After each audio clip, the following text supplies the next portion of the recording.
Assalamualaikum warahmatullahi wabarakatuh. Salam sejahtera untuk kita semua. Bagaimana kabar Bapak Ibu, para PNS, P3K, TNI, Polri maupun para pensiunan? Semoga dalam keadaan sehat walafiat, tetap semangat di dalam menjalankan aktivitasnya, dan semoga Bapak Ibu selalu sukses. Salam jumpa kembali ya. Untuk para pensiunan, ini ada informasi yang menggembirakan ya, sekaligus kita syukuri bahwasanya hak-hak pensiunan ini akan menjadi kesejahteraan ya, kesejahteraannya akan ditingkatkan melalui DPR RI ya. Komisi 6 ya telah memberikan pengawasan kepada PT Taspen dan Asabri ya untuk bisa mengawal dana pensiunan. Untuk itu para anggota DPR khususnya Komisi 6 ini telah mengkritik ya, kritik pedas kepada Taspen ya dan Asabri untuk dikelola karena selama ini pensiunan masih belum sejahtera. Untuk itu mari kita ikuti bersama ya bagaimana pengawasan dan kritik dari DPR untuk PT Taspen dan Asabri. Mari kita ikuti bersama. Namun sebelumnya silakan Bapak Ibu untuk memberikan subscribe, like, isi komentarnya. Mari kita simak bersama informasi selengkapnya. Supaya punya imajinasi yang sama nih, karena saya yang ngotot minta penjadwalan Taspen. Bayangkan uang ini adalah uang yang mereka yang bekerja tuh, yang pelayan kesehatan, ya ada yang penyuluh, ada yang guru, Bapak di kampung-kampung di seluruh Indonesia. Coba Anda bayangkan, ini bukan uang dari APBN sebetulnya, tapi potongan gaji. Karena dia bekerja pada negara, gajinya dari negara benar, dari APBN. Tapi itu adalah haknya sebagai pekerja.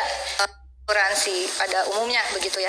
Tapi ini adalah uang dana amanah kalau kita sebut di dalam skema jaminan sosial. Dana amanah cost sharing antara pekerja dan pemberi kerja begitu. Dan yang ditanggung oleh pemberi kerjanya yaitu pemerintah tadi 0,24% untuk JKK dan 0,72% untuk jaminan kematian. 4 tambah 2 6, 2 tambah 7 9, berarti 0,96% saja yang dari pemberi kerja. Betul kan Pak? Sisanya 3,25% plus 4,75%, 25 tambah 10, 8%. 8% itu adalah dari gaji pekerja, baik itu PNS begitu. Lalu apalagi Bapak? Pejabat negara, anggota DPR dan DPRD ya. Jadi ini adalah uang potongan gaji mereka yang bekerja pada negara. Uang ini lalu diinvestasikan. Nah, koreksi kalau saya salah, saya ingin menanyakan visi dan misi dari Taspen ini apakah masih sama atau sudah berubah. Visi, menjadi perusahaan asuransi sosial dan dana pensiun yang unggul, terpercaya dan berkelanjutan demi mewujudkan kesejahteraan peserta untuk meningkatkan nilai ekonomi dan sosial Indonesia. Masih? Alhamdulillah masih. Kemudian misinya memastikan terwujudnya layanan terbaik dan investasi yang andal serta kepemimpinan inovasi bisnis dan transformasi digital dengan SDM yang amanah, kompeten, saya ulangi, amanah, kompeten, harmonis, loyal, adaptif, dan kolaboratif. Kita kembali ke visi. Pimpinan dan anggota izin, ini adalah perusahaan asuransi sosial, bukan asuransi komersial. Betul ya Bapak ya? Asuransi sosial. Artinya sistemnya saja yang untuk seperti komersial, tetapi prinsip di dalamnya adalah asuransi sosial. Kenapa demikian? Karena dana yang dikelola adalah dana amanah. Dana dari para pekerja. Bukan seperti asuransi komersial, asuransi swasta yang dia memang orang yang ingin mengasuransikan di luar potongan upahnya, misalnya seperti itu. Nah, oleh karena itu kebetulan PLT Dirut Taspen ini adalah sebelumnya pernah menjabat di Rut PT Bahana Pembina Usaha Indonesia Persero, di Rut PT BRI Dana Reksa Investment Management, bukan? Tapi yang jelas Direktur Investasi PT Taspen. Maaf ya, yang dua berarti bukan. Jadi Direktur Investasi PT Taspen. Kebenaran Pak. Nah, dana-dana yang diakumulasikan tadi, Bapak, saya kira di sini berarti ada 108,69 triliun yang untuk THT, tabungan hari tua, yang potongan 3,25% ya, betul ya. Kemudian yang iuran pensiun, juga itu dana dari potongan pekerja 4,75%. Saya langsung saja ingin menyampaikan sama sebetulnya seperti rekan-rekan yang lain. Ada indikasi kuat terjadinya investasi fiktif yang sudah ramai di pemberitaan begitu. Betul ya Pak ya? Investasi fiktif 1 triliun. Berarti kalau saya boleh katakan dengan tadi kenapa saya minta dijelaskan ini uang siapa, pekerjakah atau mereka yang seperti di asuransi komersial, ternyata uang ini adalah uangnya para pekerja yang bekerja pada negara dari atas sampai bawah Pak ya. Jadi jangan dibayangin hanya pejabat negara di level atas.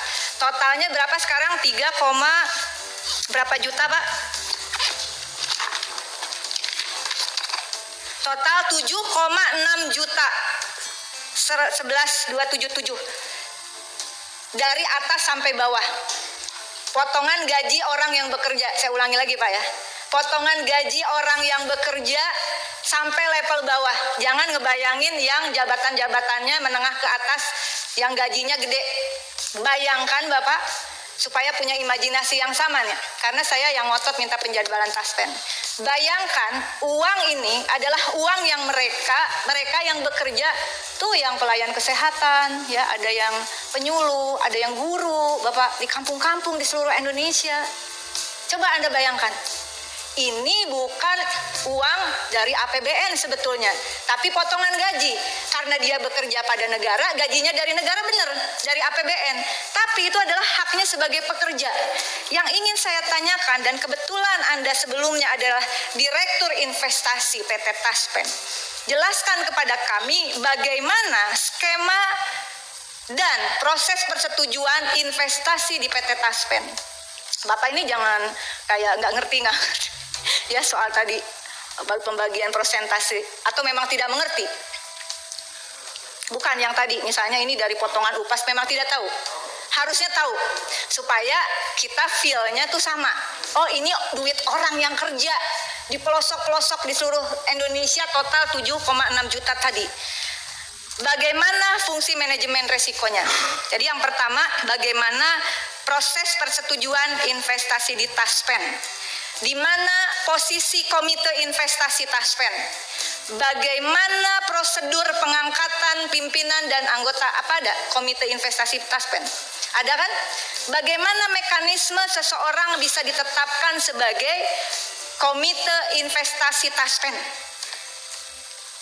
Lalu bagaimana skemanya, dan Anda juga sekarang masih merangkap sebagai Direktur Investasi Taspen. Keputusan itu kan pasti tahu dong. Kalau nggak tahu berarti saya jadi bertanya, kenapa bisa ada di sini? Tahu kan? Bagaimana prosedur mekanisme SOP investasi itu? Lalu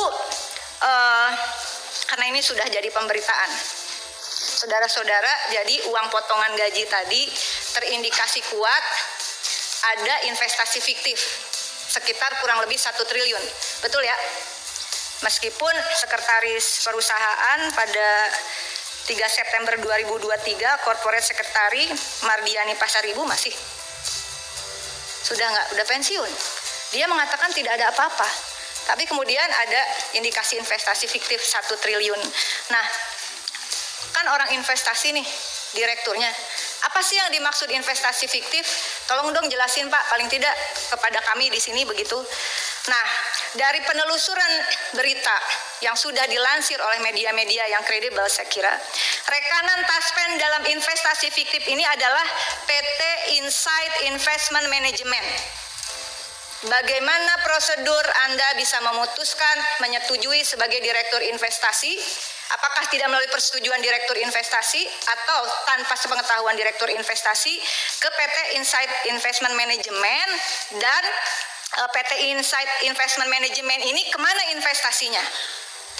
Tadi kan Pak Hendrik sudah menyinggung tuh, ada investasinya. Ini juga nanti mohon tertulis Bapak ya, mohon tertulis. Investasinya ini SBN, reksadana, obligasi korporasinya ini apa? Apa?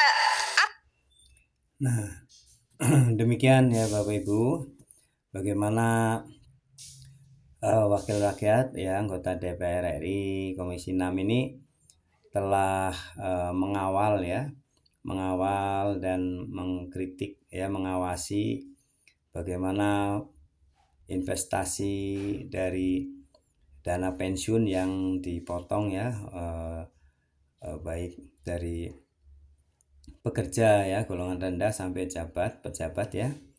Nah, ini seperti apa sehingga tidak ada peningkatan ya untuk kesejahteraan. Untuk itu melalui Komisi 6 ini DPR RI mengawasi terus dengan mengawal sehingga dana pensiun ini bisa meningkat dan bisa bermanfaat untuk peningkatan kesejahteraan para pensiunan.